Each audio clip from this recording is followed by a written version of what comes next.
All right, gang, it looks like we are live. Come on in, one and all. Great to have you here tonight. As you come on in, make sure you let me know if the sound is all right. It looks like we're doing okay here. Normally, we haven't any sound issues. We've got another elite hypocrisy alert, especially when it comes to environmentalism. Hello, Daniel. Hello, Matt. Oh, yeah.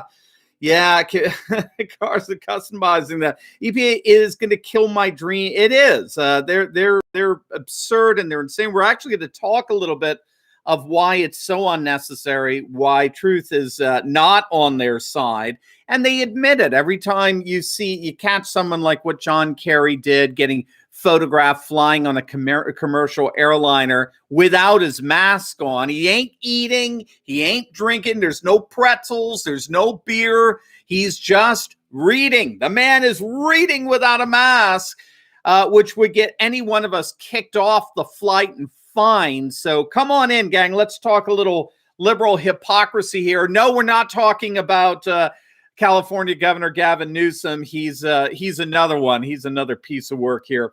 But hey, guys, come on in. All right. Hey, Josh from Norwalk, Connecticut. All right. My old stomping grounds. Hello from, hey, Rob. Good to see you, man, from across the pond. And a very happy St. Patty's Day to everyone as well, of course. Great to see everybody. He's a loser. Yeah, Mrs. Robinson, you got it. He's reading. There you go, Stephanie. Oh, that's great. You guys are awesome. Hey, guys, I wanted to remind you, tomorrow night, we have our very special guest coming to our live Q&A. Sebastian Gorka will be with us. He will be there live on our Insiders Club Thursday night, March 18th. It's almost the end of March. March 18th, 7 p.m. Eastern time to answer your questions, right? I want to invite you to our exclusive live online Q&A tomorrow night, March 18th, Thursday night, 7 p.m. Eastern time, where you're going to have your opportunity to ask your questions to the one and only Sebastian Gorka. He'll be with us for an hour. And it is part of our Insiders Club membership. Now, if you're not part of our Insiders Club, all you need to do is click on the link down below, sign up. There's a special incentive. As always, you get your first week absolutely free. We want you to try it out. We'd love for you to stay, but we do want you to try it out with no obligation. So our Insiders Club is your backstage pass to having direct access to the movers and shakers of conservatism all over the world, and no one represents that more than Sebastian Gorka. So make sure to click on that link below, become an Insiders Club member with your first week absolutely free, and I'll see you tomorrow night, 7 p.m. Eastern time, for our live Q&A with Sebastian Gorka. You're going to absolutely love it. All right, gang, so let's dive right in here. Absolutely hilarious stuff. Fox News is reporting that bumbling Biden's climate czar, John Kerry, was photographed on a commercial airline not wearing his mask as mandated by his own policies. All right. Now, this is from Fox News here. Climate czar John Kerry was caught not wearing his mask while reading a book on an American Airlines flight, in spite of a Centers for Disease Control and Prevention mandate requiring masks on flights. The photo, which was first posted by conservative outlet the Tennessee Star, which is really good. It's a great website you want to check out. It shows the former Secretary of State wearing his mask, hanging off one ear as he reads a book in his first class seat. Oh, isn't that nice? Very good. Thank you, Golden Eagle. Thank you, Arlene MacArthur. Thank you so much. So he's hanging out in first class, reading his book without his mask.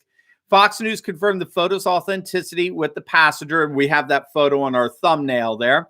The passenger wishes to remain anonymous. Can't blame him there. The passenger shared a photo of his boarding pass with Fox News to confirm he was on the flight. It's pretty cool. It's corroborated. The passenger said they saw the president's climate envoy wearing his mask while at the boarding gate, but took it off shortly after boarding ahead of other passengers. This is what the passenger who took the photo wrote online. Quote, "I salute our very special presidential envoy for climate for not flying private, but instead flying first class commercial with the rest of us common folk. And while he can't bring himself to follow his own party's mask restrictions, we should cut him some slack. After all, being an elite hypocrite is hard work. And the passenger did confirm the plane was mostly full. Passenger told Fox News that they did not see any of the flight attendants on board instructing Kerry to put his mask back on, but noted that Kerry later wore it for most of the flight. American Airlines said on Twitter and reiterated in a statement to Fox News that the company would be looking into the incident and reiterated masks are required on their planes for everyone. Yes, we know, just not our political class elite. The CDC issued a mandate in January that went into effect at the beginning of last month, which states that individuals, quote, must wear masks that cover both the mouth and nose while traveling on public transportation while at a transportation hub. Kerry has had an interesting relationship with air travel in his tenure as President Joe Biden's climate envoy. You may have heard of this. This was interesting. Kerry had faced some scrutiny over his family's ownership of a private jet, right? You know he's got a private jet, and he ended up, it was in 2019, he took this private jet to Iceland to receive an award, and it was an award for his activism in environmentalism. Okay. So there's, he's like Leonardo DiCaprio, where he flies all over the world in his private jet in order to stand up for environmentalism, doing what he would never allow the rest of us to do. So maybe our climate czar doesn't know that it's estimated that private jets pump out over 40 times more carbon emissions than a commercial flight. Now, obviously, Republicans, when they first heard of that, him getting his environmentalism award after flying out there in his private jet, they piled on big time. I got some quotes here. Senator Bill Cassidy from Louisiana, who you will remember, I'm not going to let him go with this just because he wants to play pretend conservative. Bill Cassidy was one of the senators, the 6 senators that voted to convict President Trump and play along with the Democrats' impeachment fiasco. But he tweeted out, "Why does John Kerry get to pretend like the rules don't apply to him? I'm not sure flying across the world in a private jet while simultaneously trying to put the workers who supply your fuel out of a job is a winning strategy as climate czar." Well, Bill, it's no more absurd than your obvious belief that we can advance a conservative vision for the nation by voting to convict the most popular Republican president perhaps of all time. So, sorry, bud, you don't win on that one. Tom Cotton, Arkansas. John Kerry told pipeline workers whose jobs were destroyed by the Biden administration to go install solar panels. But Kerry can't sacrifice enough to fly commercial. What a fraud. And former North Carolina Representative Mark Walker tweeted out, "Was the award for hypocrisy or the number of people we sent to the unemployment line in the last 2 weeks?" And for the record, Kerry's family still owns that private jet, according to Federal Aviation Administration records. And it was estimated to have emitted 116 metric tons of carbon from February 2020 to January 2021. All right, so these guys are just absolute and total hypocrites. These environmentalist tyrants who impose standards on the rest of us that they themselves refuse to obey. And the sad part in all of this is just how absolutely and totally unnecessary it is. The Cajun Playboy, I'm looking at that down here, arrest Greta. How dare you? How dare you, Cajun Playboy? How dare you? All right, if you are not familiar with Bjorn Lomborg, let me see. I normally have his book around. I don't have it on my desk here. Bjorn Lomborg, Lomborg. Go ahead and punch that into a Google search or a DuckDuckGo search. Bjorn Lomborg, if you don't know him, you should. He really is my go-to guy for anything involving environmentalism, because what he does is he matches the current science. He's really up on all the latest studies. He matches the current science of the proposed green technologies with, and this is key, economic costs. He's also an economist in the sense of being an analyst. And then what he's able to do is he's able to determine whether or not the proposal is worth it. So, I mean, we obviously saw the whole thing with wind power fall apart in Texas of late, right?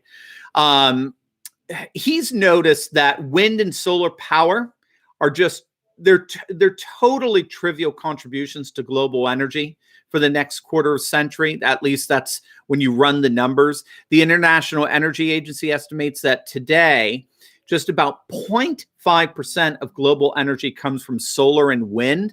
And even in 2040, even if everyone does everything they promised they're going to do for the Paris Climate Summit, the world will just get 2.4% of its energy from like solar and wind and these green energies. The Paris Accords, they impose clear economic harm on the populations of nations that are particularly poor. Because what they end up doing is they drive energy prices higher, and that's just a small part of the overall costs. We have studies for Americans who would be paying more for food, for healthcare, education, clothes, every other good and service that requires energy. And these higher costs would be spread across the entire economy. They would shrink overall economic growth and employment. Heritage Foundation did a study, and their analysts estimated that the regulations required to meet Paris Accord standards would impose the following costs on the American population by 2035. An overall loss of nearly 400,000 jobs, half of which would be manufacturing, an average total income loss of more than $20,000 for a family of four, and this could be accounted for by the higher costs of energy, food, healthcare, education, clothing, quite literally everything, and then an aggregate GDP loss about $2.5 trillion. So that's why Bjorn Lomborg believed that Trump was absolutely right in getting out of the Paris Accords. And so instead, he recommends spending, say, the $100 trillion that's going to be spent around Paris Accord goals. He says, you know what? Go ahead and take that money, that massive amount of money, and spend on far more pressing issues. Spend it on things like vaccinations that prevent children from dying from curable diseases. Spend it on education. Spend it on things, that people actually really care about, and it's going to make their lives more beneficial. Even Jim Hansen, who's was the climate advisor to Al Gore, even Jim Hansen has said that anyone who believes that solar and wind energy are going to take, over any time soon in terms of the vast majority of the energy that we produce, they're just believing. It's like believing the tooth fairy or the Easter bunny. What I really like about Bjorn Lomborg is he takes the very data that the environmentalist radicals like John Kerry constantly appeal to, and he shows a whole other way of interpreting the data. So, for example, Bjorn Lomborg notes that rises in temperature that global warming activists are so apocalyptic about. He notes that warming temperatures could actually save more than 1.3 million lives a year. And that's, of course, because people would be spared early cold-related deaths than would be at risk from heat-related deaths. So, in other words, we could certainly address the environment in a far more realistic and productive way, but without all the apocalyptic hysteria that we see coming from the likes of Greta, and certainly without all the hypocritical, elitist political class nonsense that we see coming from morons like John Kerry and Leonardo DiCaprio and the like. All right, gang, that's just my quick little piece here. I want to have a little fun pointing out the ridiculous hypocrisy of our political elite. Do not forget, make sure to click on the link below and join us for our live Q&A tomorrow night. You'll be sent a link. It's a Zoom link. and you'll be able to ask the one and only Sebastian Gorka your questions. These are live Q&As. They're exclusive only for our Insiders Club members, which you can join simply by clicking on the link below. And for a limited time, you're going to get your first week absolutely free, no obligation. You have access to people like Sebastian Gorka to ask him your questions. So you're not going to have another opportunity like this one. So click on that link below. Become an Insiders Club member with your first week absolutely free. And I'll see you tomorrow night, Thursday night, 7 p.m. Eastern Time for a live Q&A with Sebastian Gorka. All right, gang? God bless. Have a lovely night.